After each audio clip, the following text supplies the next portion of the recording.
Hello, everybody. This is Mike Newcomb from the New York Japan Society, and I'm at the 2009 New York Anime Festival. This time I have the chance to talk to Misako Rocks, right? Yes. You have to say your name Rocks, with enthusiasm. Exactly. Rocks. And Misako, what are you here particularly promoting today?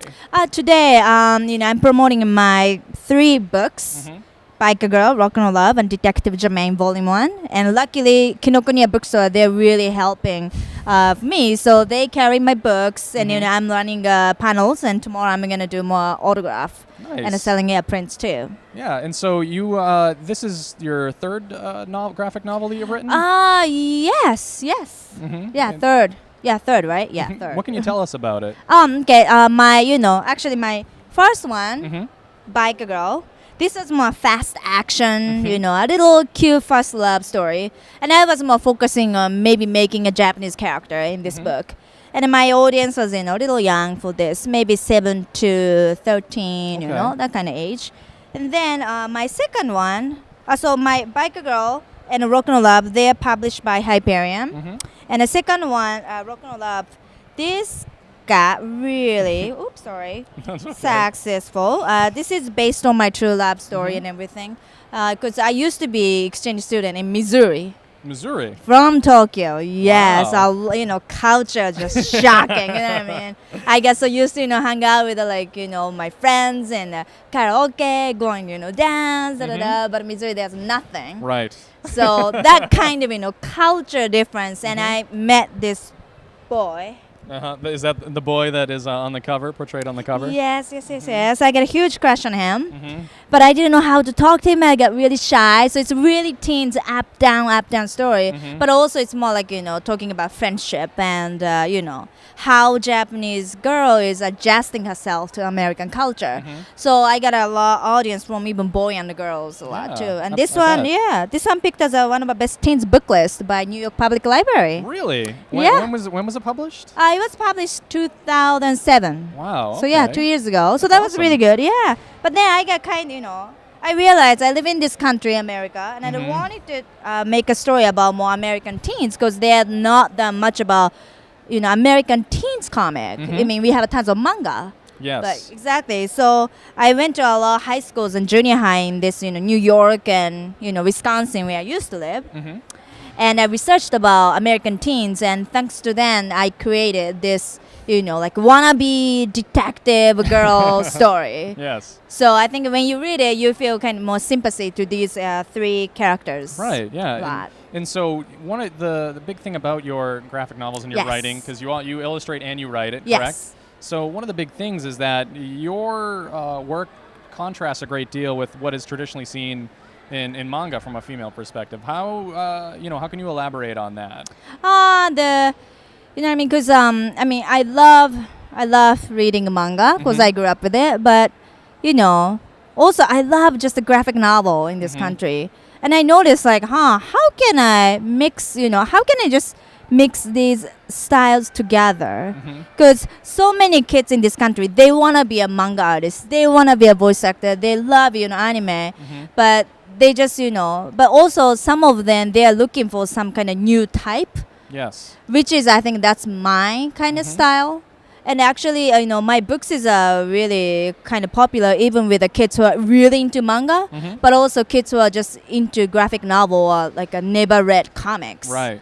So I'm kind of getting a lot interesting kind of fan base. It's more like a really mixed style and being really successful, I think. Yeah, so absolutely. Yeah. Congratulations on the success you've been experiencing. Thank you. Telling me. Thank you. Sorry. Yeah, thank you. Well, and you were telling me earlier that the most recent novel that you're coming out, the Detective Jermain, right? Yes. Yes, and that is somewhat based on your family, right? Or somewhat inspired by it. Sort of, yeah. Because of my parents, they're like this, and when I was looking at their career, just I don't know. I mean, it's pretty inspiring, and also, I really appreciate it. And also, I met my friend Jermain in Madison. She's my real friend. Okay. Was that based on? Is she actually, I used I used her. Wow. Because she was pretty. I don't know, her looks just really stood out in Madison, Wisconsin. She's from actually New York, so she got the kind of New Yorker look. Yeah. And when I met her, I have to use you, kind of like that.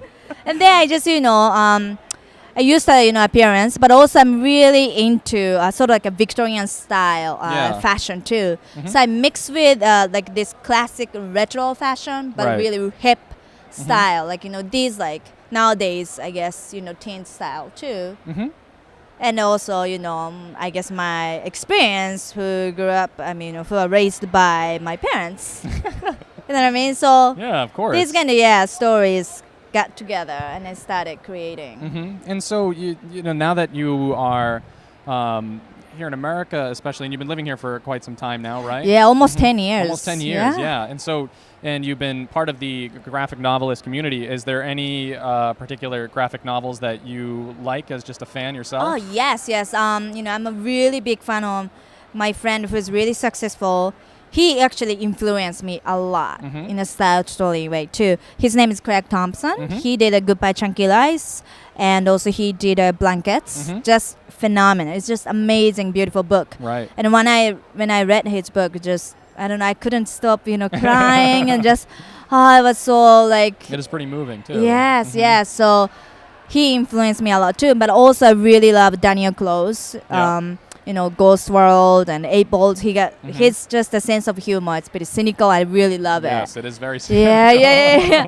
But also I really love Charles Barnes. He did Black Hole from Pantheon. So I really like books from Pantheon a lot. Well, cool. And so you are a Brooklyn-based artist and writer. And so how do you feel Brooklyn is? Do you think Brooklyn is a conducive environment for an artist or a writer? I think it's, especially my area, it's getting there. It's more, I see more university college kids. But I think, I mentioned, I live in Brooklyn, New York. And, my fans from, Brooklyn or New York, they look at it. They always ask me, which part of Brooklyn do you live? I want to hang out with you. Like, just, whoa, that's pretty interesting, It's nice. Yeah. And is this your first anime festival? Or? No, in overall. Over in your career. In career, I don't know, like just too many. Yeah. New York anime, maybe this is the third time. Okay. Actually, this month I was invited to Anime Fest in Dallas. Okay. And they came back New York, and then I left to Atlanta, Georgia for Anime Weekend Atlanta. Oh, yeah, that was and recent. Then, that was last weekend. And then I just came back for this. So sometimes I fly. I fly like 3 times a month. 3 times a month? Yeah. Wow. You're on the road quite a bit. Yeah. Remember what Brooklyn looks like by the time you get back? I miss it so much. Every time I go, I'm like out of New York. But also I'm invited to, a few good Comic-Cons in Europe too. Yeah, that has really different, just the atmosphere. Heard, yeah. And so now that you're at the giganticness that is the New York Anime Festival, are you excited to see anything in particular? Actually, my friends, who's a voice actress, she had a panel, and actually we just who is finished. She a voice actress for? She did Ash from Pokemon.